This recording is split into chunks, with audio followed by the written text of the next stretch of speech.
ಕಂಬಳ ಅಕಾಡೆಮಿಯಿಂದ ಕಂಬಳ ಓಟಗಾರರಿಗೆ 15 ದಿನಗಳ ತರಬೇತಿ ನಡೆಯುತ್ತಿದ್ದು 200ಕ್ಕೂ ಅಧಿಕ ಮಂದಿ ಅರ್ಜಿ ಸಲ್ಲಿಸಿದ್ದು 33 ಮಂದಿಯನ್ನ ಆಯ್ಕೆಗೊಳಿಸಿ ತರಬೇತಿಯನ್ನ ನೀಡಲಾಗುತ್ತಿದೆ.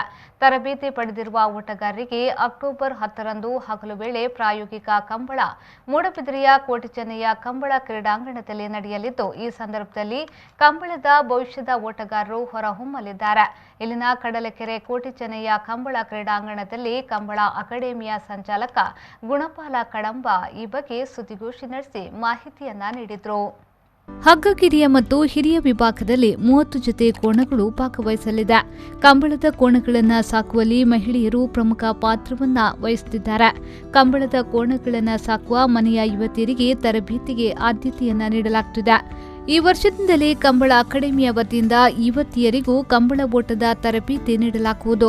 ಈಗಾಗಲೇ ಆಸಕ್ತ 5 ಮಂದಿ ಯುವತಿಯರು ಹೆಸರು ನೋಂದಾಯಿಸಿದ್ದಾರೆ. ತರಬೇತಿಯ ಬಗ್ಗೆ ಮಾನದಂಡದ ರೂಪರೇಷೆಗಳನ್ನು ಸಿದ್ಧಪಡಿಸಲಾಗುತ್ತಿದೆ ಎಂದು ಹೇಳಿದರು.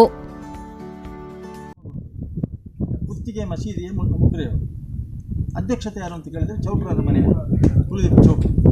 ಇಷ್ಟೂ ಜನ ಸೇರಿ ಇಲ್ಲಿ ಎಲ್ಲ ದೈವ ದೇವಸ್ಥಾನಗಳು ನಾಗ ಮಾರಿಗುಡಿ ಎಲ್ಲ ಪೂಜೆ ಎಲ್ಲ ಸಲ್ಲಿಸಿ ಮುಂಚಿನ ದಿವಸ ಈ ಕೆರೆಯ ಪಂಚವಟಿಯಲ್ಲಿ ಗಣಹೋಮ ಮಾಡಿ ಕುತ್ತಿಗೆಯ ಸೋಮನಾಥ ದೇವರಿಗೆ ಸರ್ವ ಪೂಜೆಯನ್ನೆಲ್ಲ ಮಾಡಿ ಅಯ್ಯಪ್ಪ ಗುಡಿಯಲ್ಲಿ ಪ್ರಸಾದ ಇಟ್ಟು ಎಲ್ಲರೂ ಬಂದು 3 ಧರ್ಮದವರು ಸೇರಿ ಪ್ರಾರ್ಥನೆ ಮಾಡಿ ಪ್ರಸಾದ ಹಾಕುವಂಥ ಸಂಪ್ರದಾಯ 18 ವರ್ಷಗಳಿಂದಲೂ ಕೂಡ ನಡೆದು ಬಂದಿದೆ.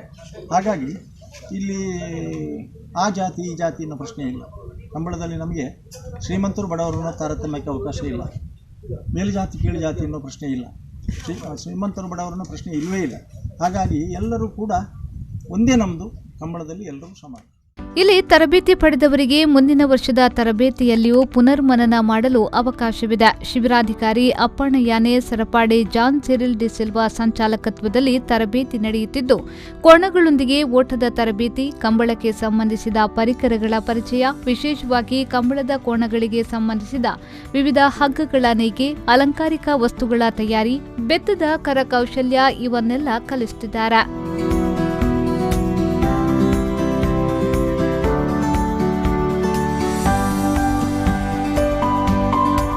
ಕಂಬಳದಲ್ಲಿ ಅನೇಕ ಸುಧಾರಣೆಗಳನ್ನು ತರಲಾಗುತ್ತಿದೆ. ಕಂಬಳದ ಓಟಗಾರರ ಜೀವನಕ್ಕೆ ಪೂರಕವಾಗುವಂತೆ ಉದ್ಯೋಗ ಒದಗಿಸಲು ಕೆಲವು ಸಂಸ್ಥೆಗಳು ಮುಂದೆ ಬರುತ್ತಿವೆ. ಕಂಬಳ ಓಟಗಾರರಿಗೆ ಅಥ್ಲೆಟಿಕ್ ತರಬೇತಿಯನ್ನ ನೀಡಲಾಗುತ್ತಿದೆ ಎಂದರು. ಇದು ಬರೇ ಕೋಣಗಳನ್ನು ಓಡಿಸುವವರ ತರಬೇತಿಯಲ್ಲ. ಇಲ್ಲಿ ಕೋಣಗಳ ಪರಿಪಾಲನೆ, ಆರೈಕೆಯಿಂದ ತೊಡಗಿ ಮನುಷ್ಯ ಪಶು ಪ್ರೀತಿಯನ್ನ ಹೇಗೆ ಮನಸಾರೆ ರೂಢಿಸಿಕೊಳ್ಳಬಹುದು ಎಂಬುದನ್ನು ಕೋಣಗಳೊಂದಿಗೆ ಇದ್ದು, ಬಿದ್ದು, ಆಡಿ, ಕೆಸರಲ್ಲಿ ಹೊರಳಾಡಿಕೊಂಡು ಕಲಿಸಲಾಗುತ್ತಿದೆ. ಶಿಬಿರದ ವೇಳಾಪಟ್ಟಿಯಂತೆ ಮುಂಚಾನೆ ಯೋಗಾಸನ, ವ್ಯಾಯಾಮ, ಕೋಣಗಳ ಪಾಲನೆ, ಲಾಲನೆ, ಮಜ್ಜನ ಕಲಿಸಿಕೊಡಲಾಗುತ್ತಿದೆ. ಮೂಡಬಿದಿರೆಯಲ್ಲಿ ಕಂಬಳ ಮ್ಯೂಸಿಯಂ ನಿರ್ಮಿಸುವ ಯೋಜನೆಯಿದ್ದು ಇದಕ್ಕೆ ಅದಾನಿ ಸಂಸ್ಥೆಯು 50 ಲಕ್ಷ ರೂಪಾಯಿ ಅನುದಾನದ ಭರವಸೆ ನೀಡಿದೆ. ಕಂಬಳದ ಸಮಗ್ರ ದಾಖಲೀಕರಣದ ಕಂಬಳ ಪರಿಕರಗಳ ಸಂರಕ್ಷಣೆಗೆ ಇದು ಸಹಕಾರಿಯಾಗಲಿದೆ ಎಂದು ಹೇಳಿದರು. ಕಣಹಲಿಗೆಯಲ್ಲಿ ಬಂದಷ್ಟು ಹೀಗೆಲ್ಲ ಮಾಡಿ ಲೈಟ್ ಹಾಕದೆ, ಇದು ಭಾಳ ಮುಖ್ಯ. ಲೈಟ್ ಹಾಕದೆ ಬೆಳಿಗ್ಗಿನಿಂದ ಸಾಯಂಕಾಲದವರೆಗೆ ಹಿಂದೆ ನಾವು ಮುಗಿಸ್ತದೆ ಅನ್ನೋ ಆತ್ಮವಿಶ್ವಾಸ ಇದೆ. ಮತ್ತು ಕೋಣಗಳವರೆಗೂ ಕೂಡ ಯಾರಿಗೂ ಕೂಡ ರಾತ್ರಿ ಬೆಳಗಾಗೋದ್ರ ಅಷ್ಟೆಲ್ಲ ಅಗತ್ಯ ಇಲ್ಲ. ಯಾಕಂದರೆ ಅವ್ರಿಗೆ ಖರ್ಚು ಬಹಳ ಬೀಳ್ತದೆ. ಮತ್ತು ಗಾದೆ ಉಂಟು ತುಳಿನಲ್ಲಿ, ಒಂದು ತಿಪ್ಪಿ ತಾರೆ ಉಂಟು, ಹಾಗೆಲ್ಲ ಹೋಗ್ತದೆ. ಹಾಗಾಗಿ ಅಂಥ ಒಂದು ಕೂಟ ನಮಗೆ ಮಾಡಬೇಕು ಅಂತ ಮನಸ್ಸಿದೆ. ಅದನ್ನು ನಾವು ಅಕಾಡೆಮಿಯ ವಿಧಾನದಲ್ಲಿ ಅಕಾಡೆಮಿ ಮಾಡ್ತದೆ ಅಂತ ಹೇಳಲಿಕ್ಕೆ ಆಗೋದಿಲ್ಲ. ಯಾಕಂದರೆ ಖರ್ಚು ಇದೆ ತುಂಬ, ಅದನ್ನು ತಡ್ಕೊಳ್ಳಿಕ್ಕೂ ಆಗೋದಿಲ್ಲ. ಕಂಬಳ ಆಸಕ್ತರ ಸಹಯೋಗದೊಂದಿಗೆ, ಕೋಣಗಳ ಯಜಮಾನರುಗಳ ಸಹಕಾರದೊಂದಿಗೆ ಅಂಥ ಒಂದು ಕೂಟವನ್ನು ನಾವು.